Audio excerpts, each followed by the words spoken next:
Okay, we're trying this for the third time. All right, talk about Mercury retrograde. Hello, it started today. All is forgiven though, right? Because retrograde is a time for us to reset and to slow down. So today we're going to be talking about gratitude and surrender. So we already did our grounding if you weren't here before in the last two that I just, my live videos that I just did. And why that matters to you is because when we don't find our gratitude, when we are in some sort of a situation or circumstance and it's not going our way. Hi, Jay. Good to see you. When it's not going our way, we resist. And when we put that energy out into the universe that we are resisting, that starts to bring up fear, that starts to bring in uncertainty, that starts to bring in a little bit of chaos. And then that actually produces what we would consider as negative results. So if you're like me and you felt some challenges around any kind of situation or circumstance and you've really tried to fight your way through, the best thing to do is finding that gratitude and surrender. And so we have to learn how to, and I think that that's what I would love to see in the world, is that we start educating people on how to deal with our frustrations better and how to deal with our communication, how to deal with our own internal belief systems. Because we're very much living in a world that is on the surface and dealing with the external. I think that's, if you look at advertising and, what television does to us, and, you're seeing ads and billboards everywhere and wear this, look like this, do that. And it's just, honestly, it's just constant chatter saying that we're not good enough. We're only good enough if we buy your product, if we buy your service, if we buy blah, blah, blah, blah, right? But we're not really taught how to take our power back and learn how to empower ourselves, right?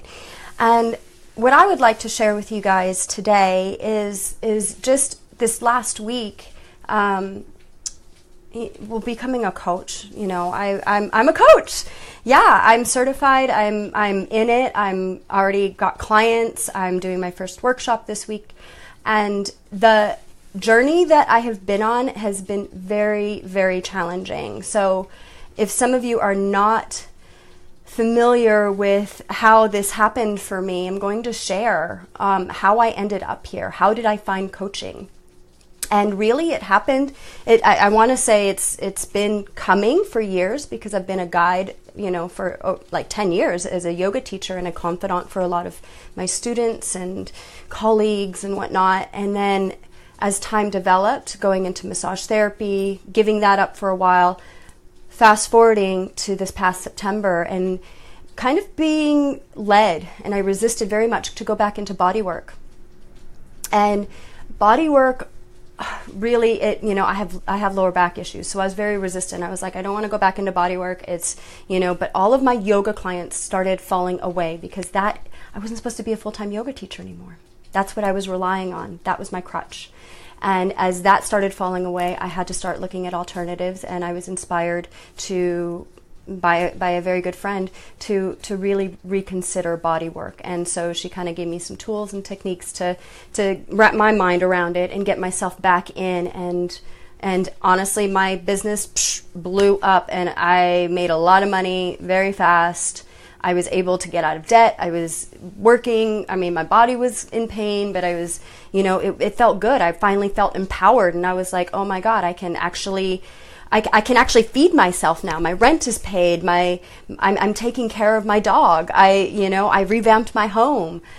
And as the months kind of went by, I started losing steam, because in the process of doing body work, what I was discovering was that, yes, I love doing body work, but because I created what's called somatic body alchemy, and it's a way where I started counseling my clients before I put them on the table. So we got into the mind system and started to figure out where the issues were. our issues live in our tissues. So then I would go into their body, and then I would work with various techniques, Reiki, sound healing, drumming sometimes, essential oils, and I would take them through this journey through their body and, start to really help them heal.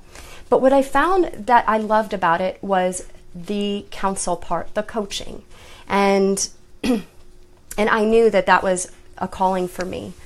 I fell back into a depression towards the end of the year, a very deep one, and I had already planned to go to Vipassana meditation, which is 10 days silence. Some of you know this.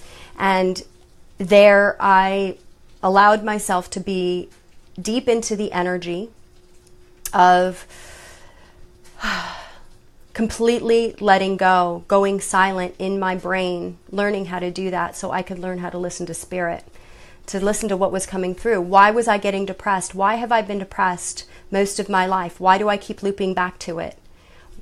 And I found that it was not only deep-rooted anger issues, but it's also because I wasn't in my dharma. I wasn't living my purpose. And that was a challenge because that brought up fear. It brought up anxiety. I come home.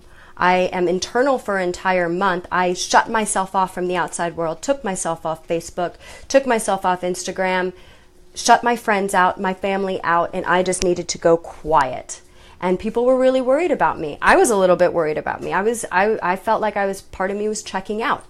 Jim Carrey says depression is deep rest. Depressed is deep rest. That's what I was doing. And during that time, I got the flu. Now, if any of you had the flu this year, you know that it's been one of the worst epidemics that we've seen, I feel like, in history. People are dying. People have died from the flu. And I catch this flu. And I was laid up for 8 days. And I'm in my home that I've been in for 10 years. And I'm lying in bed and I'm on day 4 or 5, close to day 5 with this fever. It was fluctuating from 102 to 100 for 5 days. And, I was like, do I go to the ER? What do I do? Usually I can take care of myself. I couldn't even care for myself to go to the market. I had to call someone. And at that moment, when I made that decision to call someone, something sparked inside of me. And I was like, what am I doing? What am I doing with my life? I'm 38 years old. I have made a career for myself. I have a lot of friends. I have family. I have a lot of people who love me. But why do I not have my beloved? Why do I not have my family here to help take care of me? And I realized it's because there was a part of me that was still very closed off. And that was a rude awakening. That was a really rude awakening, lying in bed and quiet, silent, crying. Why am I still here? And that's when I made the decision I needed to make a change. And just a couple of weeks later, I was scheduled to go to Mary Morrissey's seminar, which I was resistant to even go to that because I was so deep in the depression. But I gave it a chance and I started opening up little by little, and within 3 days, I had a transformation. I saw that my path and my calling was coaching. And what I have found now is that it's not an easy journey, but you know what? I'm living my dharma. I am in my purpose, and I feel fear all the time, but I am breaking through the fear. And there are a lot of times where I may even be on the floor crying, and I'm just like, I don't know if I can keep going in this. But now I've learned to reach out for support. I've learned how to surrender, how to find gratitude in these moments where I'm feeling weakness and surrender. And it's opening up a lot of possibilities. I mean, I have clients now because of it, because I'm breaking through this fear. And each step of the way, each step of this journey, when we walk into the unknown, and we can't plan what's going to happen. We have no idea. We literally have to let a higher power guide us. And I heard it in yoga one day, and that's really what did it to me. I heard it in yoga. And my spirit told me, however you want to say it, universe, God, whatever resonates with you, told me, trust me, let me work through you. And as soon as I started letting that happen, boom, clients, I started making a difference. That is when I understood. And I really bring this up to you today because whenever we find resistance, that resistance persists. We cannot control our circumstances, we cannot control our situations, but we can control how we respond to them in gratitude. And when we find gratitude, and sometimes it takes a really long time, sometimes you have to sit there in meditation, getting quiet, and releasing the thought patterns in your head, those thought patterns that loop around over and over again, and you have to fight that to switch it off and turn it into, start looking around. I'm grateful for this, I'm grateful for this, I'm grateful for this. And you keep saying it over and over and over again until you feel that release. Because that is the only way that you're going to shift the energy. I've said before that our thoughts are powerful. Our thoughts turn into feelings, our feelings turn into actions, and our actions turn into results. So if we want a different result, we have to come up with a different thought. So this is where we find the gratitude. And in the process, when you let yourself go to, this is the circumstance happening, but I am not my circumstance. And you make that decision for yourself, you're going to find, and you learn how to do this over and over again, you're going to find that you can change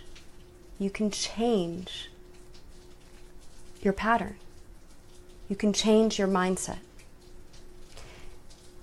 This is a big part of the growth process. You know, we say that we want this grandiose life, but many times we're not willing to work to get there.